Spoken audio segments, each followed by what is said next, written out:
Let's see, there was a new video out from Top Gear UK.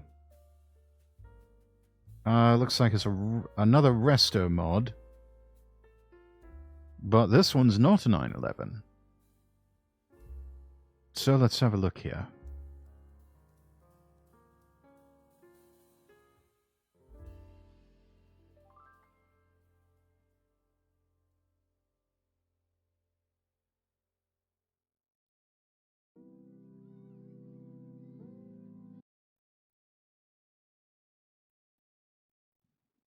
Let's see. Browse audio enabled. That's good.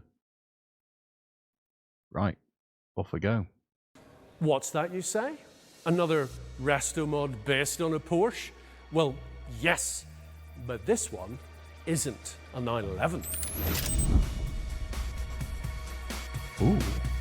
A 928. This is the Nardone 928, for our money one of the most intriguing resto mods so far.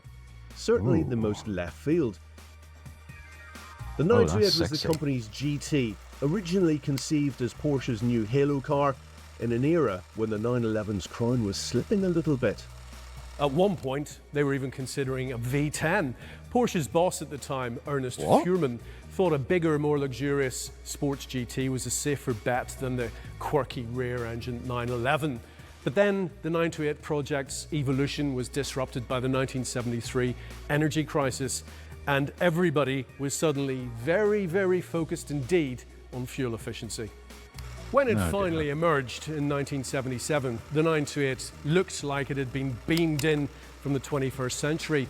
It was designed by the brilliantly named Wolfgang Möbius under the watchful eye of Porsche's design boss Tony Lepine, who's one of the great unsung heroes of car design.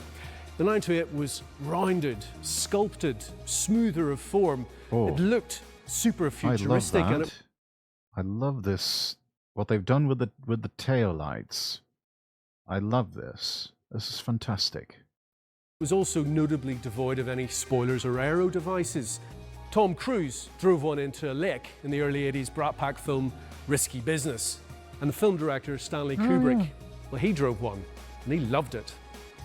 Now Frenchman Thierry Nardone has reimagined it. A one-man band, Nardone says this is more of a continuation car than a resto mod. He's certainly gone to ridiculous lengths here. The Nardone 928 contains 3,000 new components, 300 of them in the engine, 198 in the gearbox alone. The interior has been given a fabulous 80s vaporwave minimalist makeover with lots of milled aluminium components and an astonishing audio system. The price? €480,000. Now, that doesn't include the cost of the donor car. It's probably about 20 to 30k. Thierry, it's lovely to meet you. Same. It's a Porsche 928. Exactly. And yet, it's not a Porsche 928. Yeah, so not a lot remain. What makes it the Nardone 928? So we created 3,000 parts for the car, so there is a lot of change. The body, as you can see. You can tell he's a serious driver, chat, because he's got the driving loafers. He's got the Ayrton Senna style driving loafers. That's a man. That is a man that you know is passionate about cars and is, yeah, there's a real driver right there.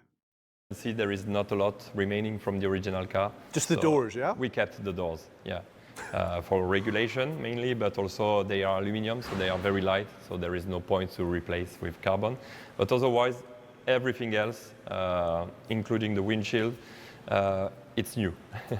And you worked with a design agency in Italy called Borromeo da Silva. Exactly. And that's Carlo Borromeo, who's a very cool, very well-connected guy. Yeah. And the da Silva is the son of... I can't get over the intakes here. That just strikes me as a bit odd.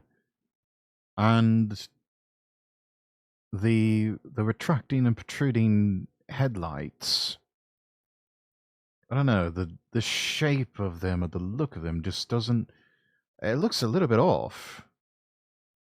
I mean, yeah, I can see just a bit of like that whole logical next step that they were going for with all of this, but I don't know, something just doesn't look quite right about these. The son of Walter de Silva, exactly, Fabio. Fabio de Silva, yeah. Did you brief them, or how did it work? It was, let's say, a very natural collaboration. They loved the idea to work on a 928, which is not a 911. Yeah, we started with a list of things that we wanted to improve on the original car. I mean, there's only so many things you can do to a 911 before it almost becomes old hat. You know, it's like, oh, somebody else is doing another resto mod of the 911. Oh, someone else is doing this for the 911. And I get it. They're great canvases to work with as cars. Absolutely beautiful. Timeless design. Fantastic car. But that's not all that Porsche is known for. They've got the 928, like we see here. They've also got the 944. They've got some other cars in their stable that were just absolute classics, and they were just fantastic all around. And yeah, there's more to Porsche than the 911. The 911 is what made them famous, is what put them on the map. But I think the 944 and the 928 still highly underrated cars. Yeah, there's more to Porsche than the 911. You know, you can do a backdate of a 911, but it's hard to backdate a 928. So we wanted to make more like a continuation. To move it forward rather than exactly, kind of, if Porsche never stopped the production after 1995. So that was the idea. And we took inspiration. If you take a look at lines like this, or the shape of the fenders, it's inspired by many modern Porsche. Lovely after fenders. 95 or in this area. Okay, so what were the list of things that you wanted to change? For example, I'm not a big fan of the flat fender at the back, you know. That was one of them. When they did the version of the GTS, they enlarged the fenders at the back, but not at the front. So I wanted to correct this a little bit. We realized that the car was very long at the front and quite short at the back, especially when you look at the phase one without the small tailgate. You realize that there is a lot in the front. So we started by removing 4 centimeters at the front, and we added them at the back. So shorter. That is actually a beautiful profile shot.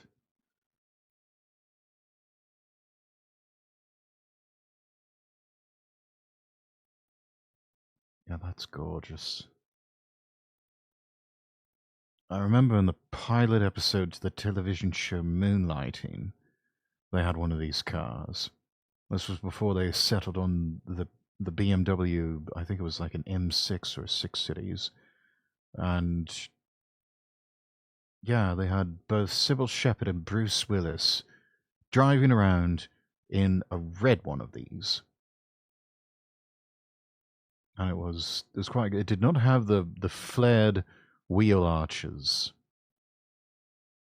but oh god, that was a gorgeous car. And the way Bruce Willis, or the stunt driver, whoever it was, thrashed it about in that parking garage, that was amazing. At the front and longer at the rear. Exactly. So Droid, now welcome in. Look, the balance is better if you look on the side. And Foreshadowing. in my opinion, of course.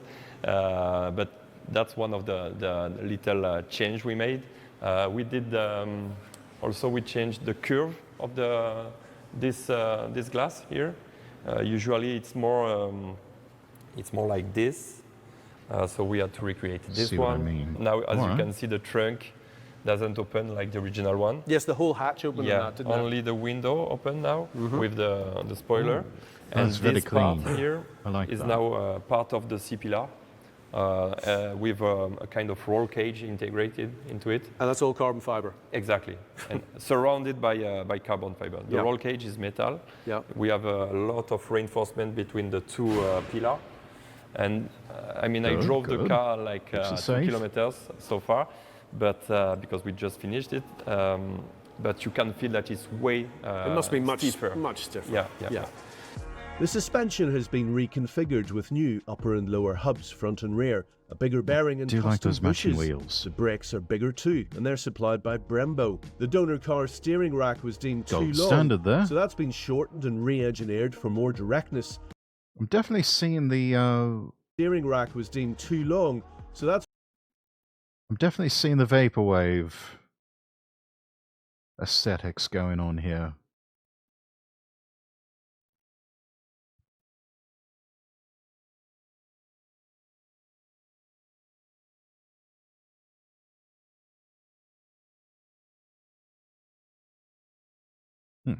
I had to mute myself to sneeze there, chat. But yeah, definitely seen the vaporwave aesthetics going on here. And once they get it in the dark and turn on all the lights and everything, we'll probably see even more of it.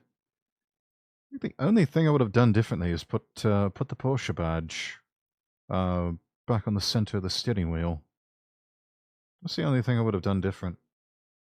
Everything else just looks magnificent. It's been shortened and re-engineered for more directness, for improved sensation and likely a more positive front end. The wheels are new too, following failed experiments with period-correct BBS alloys and Porsche items. Nothing would fit, so Thierry designed his own, inspired by the 928 S4's wheels and 80s turbofan examples. See, the way the door's shut, the sound the bonnet makes when it opens. It's It's very Porsche. Yeah. Oh, it's so good though. Yeah. Oh man, look at that. So this is the piece of art created by Italtecnica. Yes. So it's a father and son driven company. It's same. When you go in that type of company, and I think it's 30 something years old. The father used to work a lot with Jean Todt back in the days, and with Maserati, with a lot of famous brands. And when I presented the project, what I liked is that they were already in the resto mod business, you know. So when you look at for this plenum, for example, was something. First, we needed to modify completely the plenum because we tested it and the airflow was not good at all to make more horsepower with the result. This is just the right amount of carbon fiber, I think. Anything more than this would be just too much. So we recreated a new one, but you can recreate. But here it's a piece of art. It's the shape matched perfectly with the shape of the car. So the donor car's engine was what, the 5-liter V8? The 5-liter V8, putting out originally cross-plane crankshaft. Yeah. So it sounds like an American car, muscle car. Now it sounds like a NASCAR. Whoa! Whoa! Daddy like a lot. I mean, it's so simple in here. I love that. Modern cars are just, oh look, I mean, a lot of the functionality is great. Connectivity, everybody wants it, but you know, at the end of the day, this is just. Yeah, this right here. Give us this back, please. Stop it with the gigantic iPad screens and everything else. Just, can we please just go back to basics and keep it simple? This is like a rest for your eyes, isn't it? Apart from anything else. You know, so cool. So what is this all machined from CNC machined from aluminium? Exactly. Yeah. It's a solid block of aluminum here, solid block of aluminum here, and we integrated the electronic of the autoradio. But yes, you're right. We tried to simplify as much as possible. So you have all the necessary buttons here and here, and that's it. To me, you know, electronic is great in a car when it serves cause like safety. But when it becomes the contrary, because you have so much button that you are, you know, trying to understand, then you don't look the road anymore. Yeah, I know. Yeah, and that's a big problem with a lot of modern Porsches. I don't know, chat, if you've seen like photographs or if you've been inside a Porsche as of late, but they've got an absolute metric fuck ton of buttons. I mean, buttons for everything. It's madness.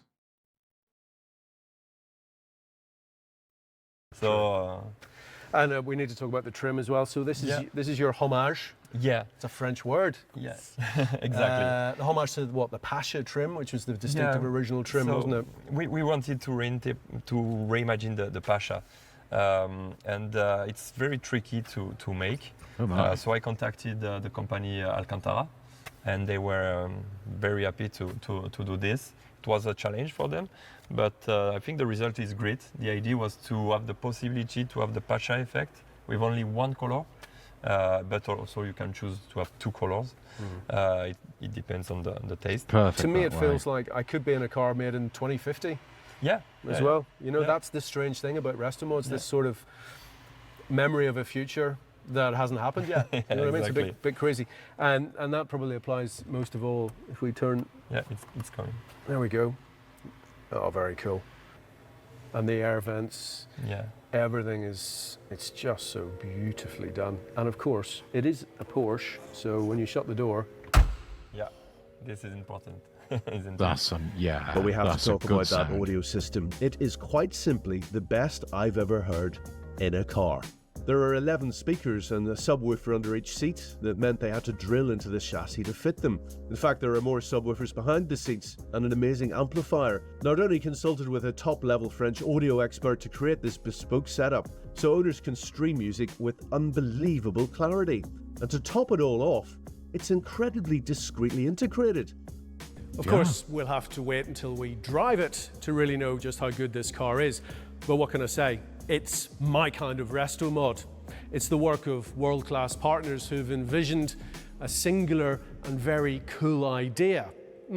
Perhaps it's time to dial 928 rather than 911.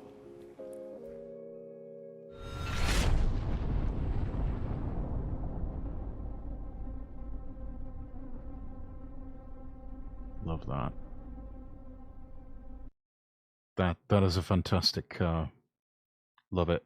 Thank you so much for watching. If you enjoyed this video, don't forget to give it a thumbs up and share it with your friends. Subscribe to the channel and click the bell icon so you never miss an update. If you have any thoughts, questions, or ideas for future videos, drop them in the comments below. I'd love to hear from you. You can also follow me on Twitter @LordRexworth for more updates and behind-the-scenes content. And if you want to support the channel, check out my Coffee or Throne pages. Links are in the description. Finally, be sure to visit lordrexworth.com and follow me across all platforms. That's lordrexworth.com. Until next time, I wish you all the best, and God bless.